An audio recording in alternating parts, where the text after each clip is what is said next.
Malcolm X was one of the most influential and controversial figures in American history. To understand why he became a target, it is necessary to understand who he was long before the day he was killed. He was born in 1925 into a family already marked by violence and fear. His father was a vocal advocate for black rights, a role that placed the family under constant threat. Their home was attacked more than once. When Malcolm was still a child, his father died under suspicious circumstances. Authorities called it an accident. The family believed it was murder.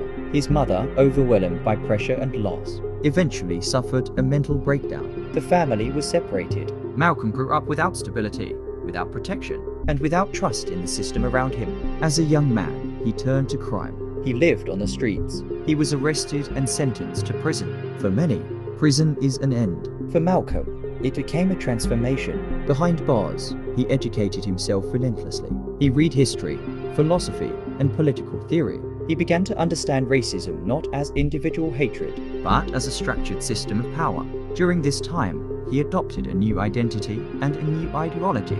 He rejected assimilation. He rejected compromise. After his release, Malcolm X became a prominent voice within the Nation of Islam. His speeches were sharp, direct, and unapologetic. He did not ask for acceptance. He demanded respect. Unlike other civil rights leaders at the time, he openly criticized the American government and its institutions. He described racism as intentional, not accidental. This made him powerful, and it made him dangerous. To supporters, he was a truth teller. To critics, he was a threat. By the early 1960s, Malcolm X was no longer just a speaker. He was a symbol, and symbols throughout history rarely survive unchallenged.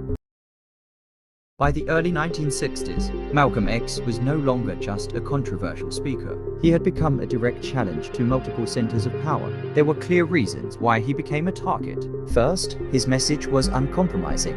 Malcolm X rejected integration as a solution to racism. He argued that racism in America was not a mistake, but a deliberate system designed to maintain power.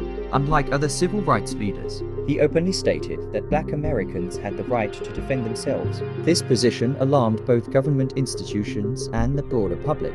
His speeches were not designed to calm tensions. They exposed them. This alone placed him under constant surveillance. Second, Malcolm X broke away from the organization that had helped elevate him. After years within the Nation of Islam, ideological and personal conflicts intensified. Malcolm X accused the leadership of hypocrisy and moral corruption. When he left the organization, the separation was public and hostile. Former allies became enemies. After the split, he received repeated death threats. His home was attacked. He was openly labeled a traitor by former associates. This internal conflict dramatically increased the danger around him. Third, his influence was expanding beyond national borders. Malcolm X was no longer speaking only to American audiences. He began framing racial injustice as a global human rights issue.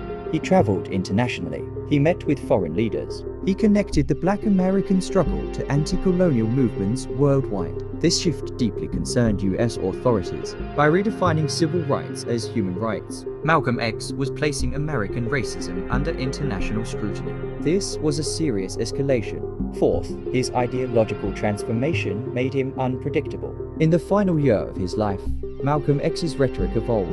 He became more inclusive, more strategic. He was building a movement independent of any single organization. This independence made him impossible to control. Power structures are often threatened not by extremism, but by evolution. Finally, Malcolm X was fully aware that he was being watched. Government agencies monitored his movements. His speeches were recorded. His meetings were documented. Yet despite known threats, meaningful protection was never provided. This contradiction raised a critical question. If the danger was known, why was it allowed to continue? By the time of his assassination, Malcolm X stood at the intersection of ideology, power, betrayal, and fear. He was targeted not for a single reason, but because he represented change that could not be easily contained. February 21st, 1965. On this day, Malcolm X arrived at the Audubon Ballroom in New York City to deliver a public speech. The event was scheduled for the afternoon. and hundreds of people were already inside the hall. The atmosphere was tense. In the weeks leading up to the event, Malcolm X had received repeated threats. His home had been attacked only days earlier. Despite this, the venue had minimal security. There were no metal detectors, no visible protective detail. People entered freely. Shortly after 3:00 p.m., Malcolm X walked toward the stage. He greeted the audience and prepared to begin his speech. As he started speaking, a disturbance suddenly broke out near the front rows. Someone shouted. Several people stood up. Attention shifted away from the stage. That moment lasted only seconds. Then gunshots were fired. Witnesses later described hearing multiple shots in rapid succession. Panic spread instantly throughout the hall. People screamed. Some ran toward the exits. Others dropped to the floor. Malcolm X was struck at close range. The attackers fled as chaos consumed the room. Emergency services were called immediately. Malcolm X was transported to the hospital, but the injuries were fatal. He was pronounced dead shortly afterward. He was 39 years old. Police quickly detained several individuals at the scene. 3 men were later charged and convicted for the assassination. However, questions emerged almost immediately. Witness accounts conflicted. Some people reported seeing more attackers than those arrested. Others described different weapons than those presented in court.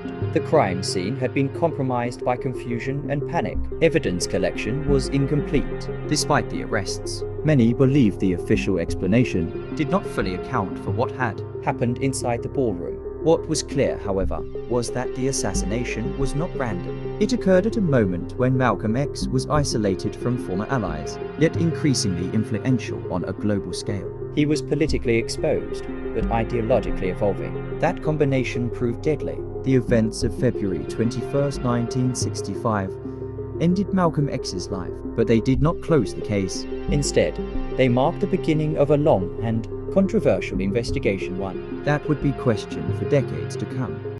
In the days following the assassination, authorities moved quickly to present an explanation. Several men were arrested shortly after the shooting. Within a short time, 3 individuals were formally charged with the murder of Malcolm X. The case appeared to be resolved, but from the very beginning, serious problems emerged. Witness statements were inconsistent. Some people inside the ballroom claimed they saw more attackers than those arrested. Others described weapons that did not match the evidence presented in court. Despite these discrepancies, the investigation did not expand significantly. The focus remained fixed on a narrow group of suspects. During the trial, defense attorneys argued that key witnesses had not been properly questioned. Some testimonies were contradictory. Others were based on unclear or incomplete observations made during a moment of extreme chaos. Physical evidence was limited. The crime scene had been disturbed almost immediately after the shooting, making accurate reconstruction difficult. Critical moments were lost. Nevertheless, the trial moved forward. All 3 defendants were convicted and sentenced to long prison terms. For decades, the official version of events remained largely unchanged. However, doubts never disappeared. Journalists and independent researchers continued to examine the case. They uncovered inconsistencies in police reports and raised concerns about the handling of evidence. Another critical issue involved surveillance. At the time of the assassination, Malcolm X was under constant observation by multiple government agencies. His movements were monitored, his speeches were recorded, his communications were tracked. Yet despite clear knowledge of credible threats, no effective protective measures were in place on the day of the assassination. This contradiction raised uncomfortable questions. If the danger was known, why was security so minimal? If agencies were watching so closely, how did the attack proceed without intervention? Decades later, these questions resurfaced with new urgency. Previously sealed documents were released. New testimonies came forward. As a result, the legal conclusions of the original trial were re-examined. In the early 2020s, the convictions of 2 of the men were officially vacated. Prosecutors acknowledged that critical information had been withheld from the defense. This admission confirmed what many had suspected for years. The investigation had been deeply flawed, but overturning convictions did not bring full clarity. If some of the convicted men were not responsible, then who was? That question remains unanswered. The case, once considered closed, was reopened in the public conscience, but not fully resolved in law. What remains is a record of missed opportunities, incomplete investigations, and unanswered questions. Rather than ending the story, the investigation into Malcolm X's assassination exposed the limits of the system tasked with delivering justice.